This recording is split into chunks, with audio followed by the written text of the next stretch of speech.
Readings of Almighty God's words on the pursuit of the truth. How to pursue the truth. 5. The first practice for pursuing the truth: letting go. Letting go of the barriers between oneself and God and one's hostility toward God. 1. Letting go of one's notions and imaginings about God. Letting go of one's notions and imaginings about God's work. F. God's work does not change people's innate conditions. It aims to change their corrupt dispositions. Let us continue to fellowship on the subject of how to pursue the truth. During this period, we are still discussing content related to letting go within how to pursue the truth, talking about the major topic of letting go of the barriers between oneself and God and one's hostility toward God. The first aspect of this topic is letting go of one's notions and imaginings about God. In this aspect, we have discussed people's notions and imaginings about God's work, which involves a relatively complex issue: the distinctions between innate conditions, humanity, and corrupt dispositions. There are many details in this. When people face issues in daily life, they always confuse concepts and cannot distinguish clearly just which category some issue belongs to or how to differentiate them. For example, regarding certain manifestations, people cannot distinguish whether they relate to humanity or innate conditions. And for some other manifestations, people cannot tell whether they are issues related to corrupt dispositions or humanity. People cannot distinguish these matters. People often regard certain problems and flaws of innate conditions as corrupt dispositions, or regard certain defects and problems of humanity as corrupt dispositions. Sometimes, even when it's a revelation of a corrupt disposition, they instead regard it as a revelation of an innate condition that cannot change.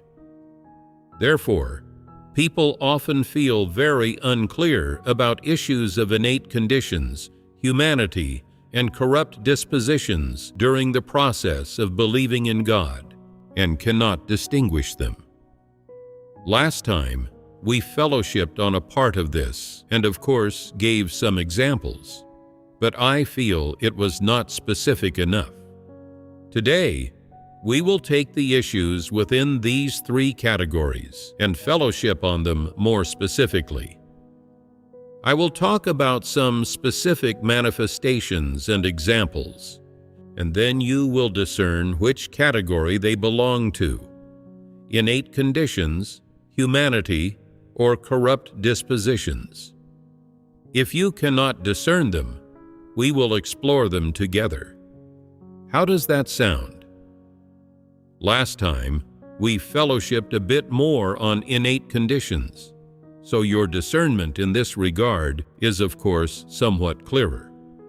However, there are still some things that are relatively borderline or similar to aspects within humanity, and people still cannot distinguish whether they should be categorized under innate conditions or humanity.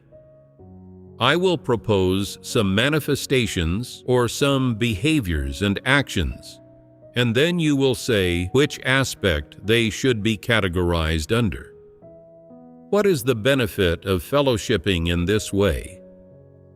Once you know which aspect some manifestation belongs to, you will know how to approach it and how to handle it.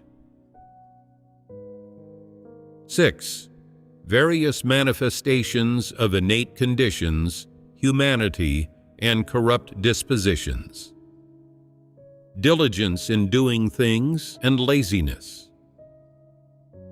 Let's start with the first manifestation, being diligent in doing things, meaning one is very hardworking. Which aspect does this belong to? This is a manifestation of one's humanity. Then, is this a merit or a defect of humanity? A merit of humanity. Being very diligent and hardworking is a merit of humanity. Being fond of tidiness and cleanliness and maintaining hygiene. What kind of manifestation is this? A merit of humanity. This is a good living habit. It falls under one's innate conditions.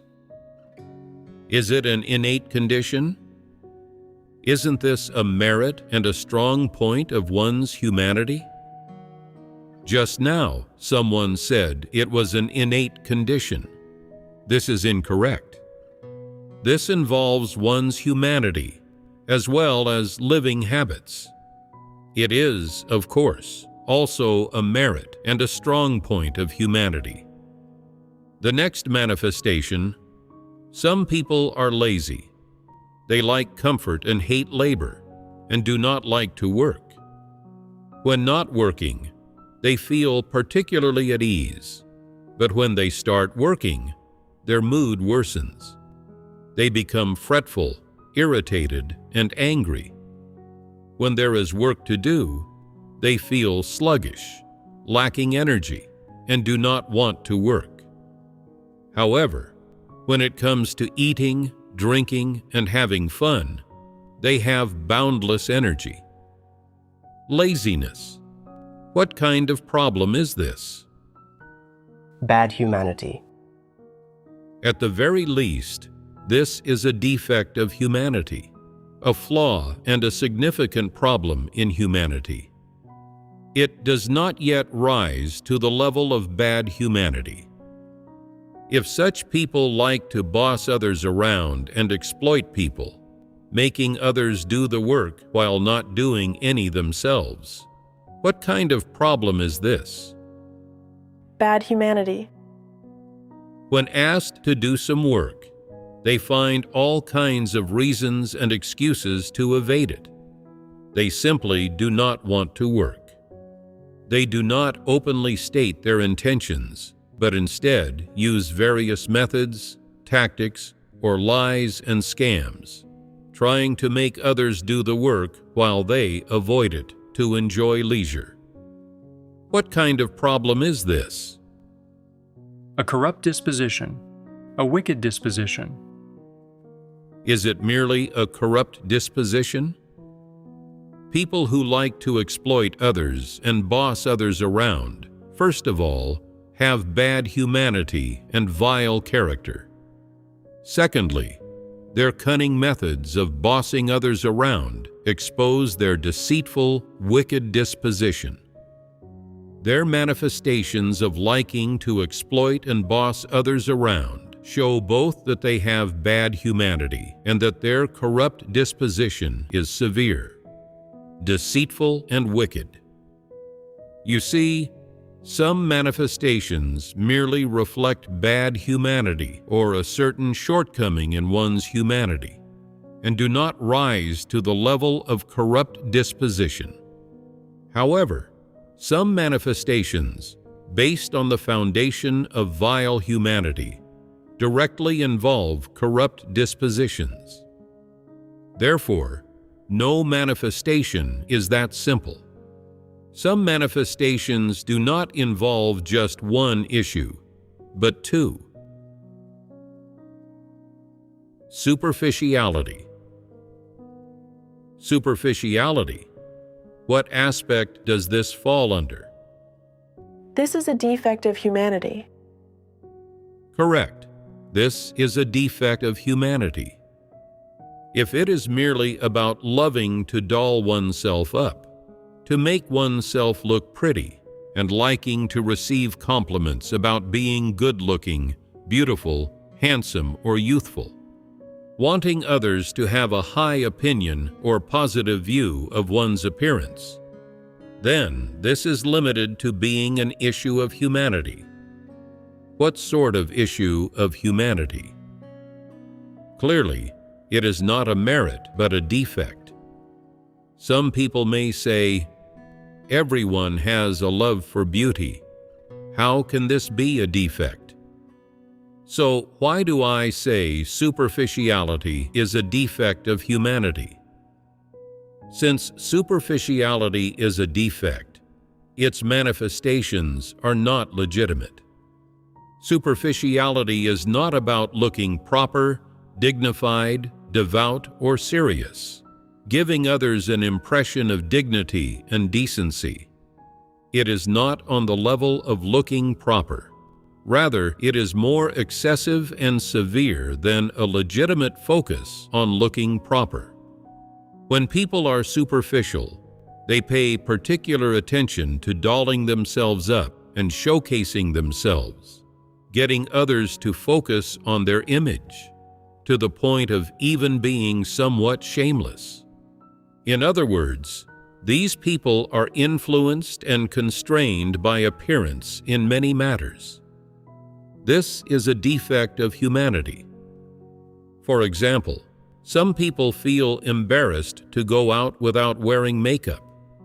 They feel embarrassed to meet others unless they spray some perfume on themselves. They are always preoccupied with these matters, always wanting to doll themselves up excessively to make other people think highly of them and like them. This is being overly superficial. At this point, it becomes a defect.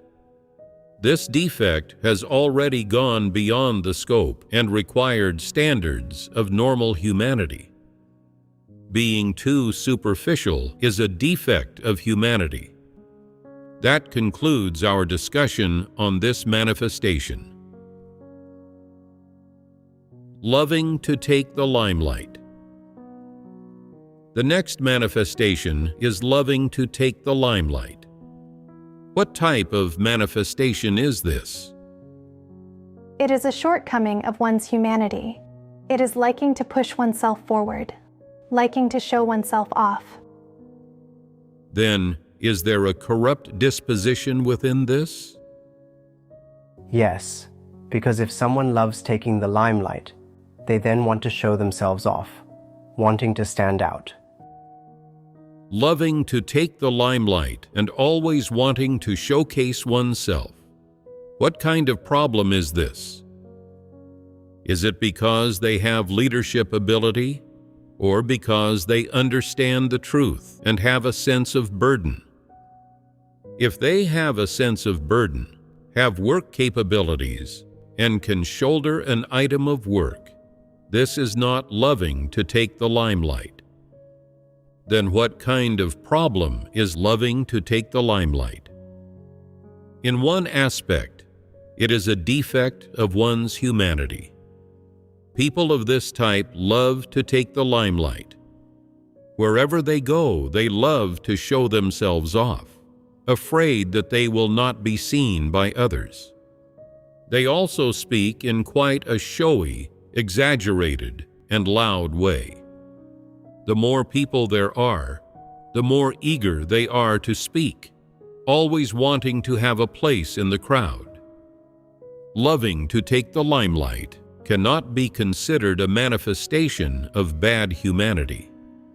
It does not involve a person's character, and it is merely a defect of humanity, a kind of flaw or problem. Why do I say it is a flaw or problem of humanity? Because it is a manifestation of lacking reason. These people constantly seek to take the limelight, but are they really capable of shouldering the work? Why do they always want to take the limelight? Is it because they are driven by ambition and desire? Is it because they love status, being exalted, and making themselves the center of attention? Is it because they love having prestige among people, being superior to others, and love leading others? Isn't the humanity of this kind of person exposed? What kind of humanity is it? It lacks reason.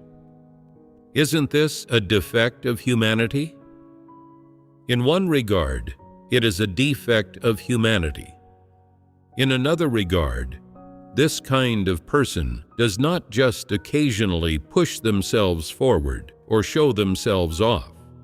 Rather, because they are driven by ambition and desire, love status, power, and having the final say, they love to take the limelight. So, doesn't this involve a corrupt disposition as well? What kind of corrupt disposition is this? This is arrogance. What gives them the right to take the limelight? What gives them the right to have the final say and lead others? Some people say, "I understand the truth and I have a sense of burden." Even if you have a sense of burden, it is still necessary to look at whether you can do real work. It is not the case that just because you have a sense of burden and want to do it, you can actually do it well. There is no logical connection between these two things. Wanting to do it and loving to do it does not mean you can do it or that you are competent in leadership work. You love taking the limelight. You love status. Does that mean everyone must elect you? What are the principles for electing church leaders? At the very least, you must be a right person. You must have spiritual understanding, have the ability to comprehend the truth, and also have work capability. Only then do you meet the conditions for being cultivated and become a candidate for cultivation. You must meet all these conditions. If you do not meet any of these conditions, would everyone elect you to be a leader just because you love taking the limelight? That would never happen. So if you always love taking the limelight, always love to show yourself off, isn't this arrogance? It is arrogance and overestimating oneself. Arrogance, from the perspective of humanity, is a lack of reason. If measured by the truth, this is a corrupt disposition, and it is a satanic disposition. The manifestation of loving to take the limelight is both a defect of humanity and a corrupt disposition, which also involves two issues. Although loving to take the limelight does not reach the level of having poor or bad humanity, it is nevertheless a specific manifestation of lacking reason and also a manifestation of an arrogant disposition. If a person merely loves taking the limelight, and they don't suppress or torment people, and they don't use the means of evil people to sow discord or form cliques, then this is only a defect of their humanity. However, if they exhibit the manifestations of evil people or antichrists, and also engage in some evil deeds, then this defect of humanity escalates. What does it become? Poor, terrible, and evil humanity. These aspects are used to characterize such humanity. Additionally, the manifestations of the corrupt dispositions such people reveal include both arrogance and viciousness. Of course, there are more specific manifestations as well. So, such people's humanity should be characterized based on the degree to which they reveal these corrupt dispositions. If they merely love taking the limelight, and they don't show manifestations of evil humanity, without suppressing or tormenting people, without forming cliques and establishing an independent kingdom in secret, or using unorthodox methods to mislead people and make them obey, then this love of taking the limelight is merely a defect of humanity. But once such evil deeds are committed, this is no longer merely a defect of humanity. What kind of problem is it then? It is poor, terrible, and evil humanity. Exactly. It is no longer merely a defect of humanity, but rather it is evil humanity. A love of taking the limelight is merely a defect of humanity. If such a person has spiritual understanding, a certain caliber, and work capability, would you choose them as a leader? Yes, Why would you choose them? because they are not an evil person. Their love of taking the limelight is merely a revelation of a corrupt disposition. There is no element of evil in their love of taking the limelight, and they are not an evil person. As long as they meet the conditions for being a leader, they can be elected and cultivated further. Although loving to take the limelight is a manifestation of having poor reason in humanity, given that they can do work, have work capability, have spiritual understanding, have the ability to comprehend the truth, and in addition, they are willing to do some work and be a supervisor, they can be elected. Why can they be elected? Because their humanity is up to standard, as is their caliber. As long as they are not an evil person or an antichrist, they would not torment or suppress people, and they would not try to establish an independent kingdom. They can be elected as a leader. But if their love of taking the limelight contains elements of evil humanity, should such a person be elected? Before they are even elected as a leader, they already start using devious means, secretly forming cliques and tampering with votes. In order to achieve their goals, they pull shady maneuvers, and they are even capable of fabricating rumors and speaking ill of some good people who are relatively earnest in their pursuit of the truth and do their duties. They do many things that go against the truth and human morals, committing some evil deeds. Can you elect such a person as a leader? No. Why not? To be specific, it is because they are an evil person. They do not meet the principles of God's house for using people. God's house does not use evil people. What are the consequences if God's chosen people fall into the hands of evil people? For one thing, they will be tormented and suppressed. For another, the church will scatter like loose sand and become disorderly. In this case, you would not be doing your duties but serving evil people, being controlled by evil people, and following evil people. What would the consequences of this be? Your hope of gaining salvation would be ruined. Do you understand now? So, if two people both love taking the limelight and both have arrogant, corrupt dispositions, on what basis would you choose one to be a leader? On the basis of their humanity. That's right, on the basis of their humanity. The revelations of various corrupt dispositions, like arrogance, deceitfulness, and intransigence, are universal. Everyone is the same in this regard. So, where does the distinction lie? In people's humanity. On the surface, some people are more unrestrained, while some are more conservative. Some are relatively muddle-headed and slapdash, while others are relatively shrewd and meticulous. Some are more extroverted and cheerful, while others are more introverted. The external manifestations of people's personalities differ, and their humanity essence is certainly not the same either.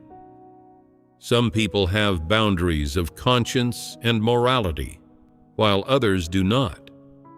Some are even evil, ruthless, and vicious. They kill without batting an eye and devour people, bones and all. They are capable of doing anything. Therefore, for evil people, tormenting others is nothing to them. If you fall into the hands of evil people, your good days will be over, and you will thereafter live in darkness. If someone falls into the hands of evil people, it is the same as falling into the hands of the great red dragon. Have you experienced this? Yes. The most prominent and obvious manifestations of evil people in terms of their humanity are evil, viciousness, ruthlessness, an absence of moral boundaries, and no standards of conscience. Judging from their attitude toward God and toward the truth, they do not have a God-fearing heart at all. They are audacious and reckless, daring to do anything, with no boundaries of conscience. Regarding the truth, they do not accept it in the least. On the surface, they can exert effort and endure hardship in their duties, and they can also give alms. However, they do not have the slightest fear in how they treat God and the truth. Whenever it comes to bearing witness to God incarnate, bearing witness to God's identity and essence, bearing witness to God's deeds, or bearing witness to how God pays a price for humankind and how God uses His heart's blood and His life to save humankind, they have nothing to say and do not want to speak. In their hearts, they despise God. But when they bear witness to themselves, they have plenty to say and speak endlessly. Loving to take the limelight is merely a defect of humanity. If such people do not commit evil and have boundaries of conscience and morality, then provided they can understand some truths, they can generally measure matters according to the boundaries of their conscience. Their conscience functions. For example, if they find someone of the opposite sex to be to their liking and want to approach them, because they have boundaries of conscience in their humanity and a sense of integrity and shame, they will naturally restrain themselves. Evil people, however, do not care about such things. If they like someone, they will forcibly approach them. If the other party does not consent, they will devise all sorts of ways to torment, subdue, or make trouble for them. People with boundaries of conscience are restrained by their conscience. There are certain transgressions they will not commit, and certain lines they will not cross, because they have a sense of integrity and shame. If they understand the truth, and their acceptance of it is relatively deep and strong, they will have a God-fearing heart. Because they dread and fear God, they generally will not cross certain lines. Therefore, having someone with boundaries of conscience as a leader is so beneficial for you. At the very least, they will not hurt you, much less hinder you or harm you, and they can also offer you some provision and help.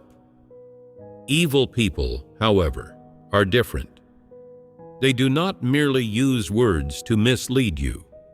They also employ various methods to torment you, oppress you, and trample on you. If you do not obey them, do not listen to them, or have an argument with them over something, they will not only attack you, but also condemn you, embarrass you, and even seek to subdue you. In this way, you will fall completely into their hands. The greatest difference between ordinary corrupt humans and evil people lies in whether their humanity is good or evil, and whether their conscience functions. Evil people have no conscience, so they also have no sense of integrity or shame and are capable of committing any kind of bad deed. Ordinary corrupt humans, while their humanity also has defects and flaws, are restrained by conscience and reason. So there are many kinds of lines they are incapable of crossing. Even if they do not believe in God, they will not commit certain obvious evils. They are incapable of committing such acts as sexual immorality or theft, for instance. Think about it. Before you believed in God, while you were in the world, could you engage in promiscuity if someone let you? What does promiscuity refer to? It refers to having multiple sexual partners, even being involved with several people of the opposite sex at the same time, without feeling any sense of wrongdoing or inner accusation. Could you do such a thing? No. Look at those promiscuous women, prostitutes, and lechers. They can do such things. Aren't you different from these people? Where does the difference lie? It lies in whether one has the conscience and reason of humanity. Conscience and reason give you a sense of integrity and shame, so you will not commit acts of promiscuity, and you have a standard. Conducting oneself that way is not good. I will not be that kind of person. I will draw a clear line between myself and those people. Even if I were beaten to death, I would not engage in promiscuity. If sold into that kind of situation, some people would say, I would rather die than become that kind of person. Some people endure humiliation and injustice, reluctantly going along with it, but they are unwilling in their hearts and will seize any opportunity to get out of the situation. Others, however, will seek out that kind of setting themselves, even if others try to stop them. They do it even if they earn no money from it. They simply enjoy engaging in promiscuity and couldn't care less whether it's profitable. Aren't these two types of people different? This is precisely the difference between people's humanity. The difference in humanity is crucial. If you can see through the differences in the manifestations of humanity among different types of people, then you will be able to discern people. Therefore, evaluating a person cannot be entirely based on their corrupt disposition or on their manifestations and revelations for a short time or in one incident. Rather, the kind of person they truly are must be evaluated based on their humanity and their nature essence. That concludes our discussion of the manifestation of loving to take the limelight. Doing things methodically, with a mental outline, and in an orderly manner. Let's move on to another manifestation. Some people do things methodically, with a mental outline, and in an orderly manner. They can determine what to do first and what to do later through thought and consideration. They follow steps and have plans rather than doing things rashly. No matter what they do, they follow steps, even for the simplest task like washing clothes. They separate the clothes by color, washing dark and light items separately. They know how much water and detergent to use based on the amount of laundry, avoiding waste. All of this is planned, so organized, meticulous, and economical. What kind of manifestation is this? This is a merit and a strong point of humanity. Then, can this merit represent that this kind of person has good humanity? This is merely a merit and a strong point of their humanity. It does not rise to the level of involving one's character or the principles of self-conduct, nor does it involve a corrupt disposition. It is simply a lifestyle habit or an attitude toward life. Some people do things with a mental outline, with a plan. They can grasp patterns, and when the task is done, others find it satisfactory. These are people with good caliber. But for those with poor caliber, it's different. They do everything disorderly and chaotically, without a mental outline or planning, in a totally haphazard way that ends in a complete mess. What kind of problem is this? A defect of humanity. What does this defect of humanity involve? Extremely poor caliber. Such people with extremely poor caliber are simply referred to as brainless. Some people, when I say to them, "Are you pig-brained? How can you not understand such a simple thing?" respond with, "I'm brainless." What does it mean to be brainless? It means having no caliber or poor caliber. This is a problem of caliber. What does this issue come under? Isn't this an innate condition? If someone is innately brainless, is there any point in training them? Such people approach everything without planning or a mental outline. A simple task takes them all day, delaying important matters. This is having no caliber or having poor caliber. Non-believers often describe people with bad humanity as having no caliber. For example, when someone sees another person littering, being unhygienic, or shouting loudly in public, disturbing others who are studying or resting, they might say that person has no caliber. To me, this is not understanding behavioral norms and lacking humanity. How can this be called having no caliber? Does no caliber refer to this?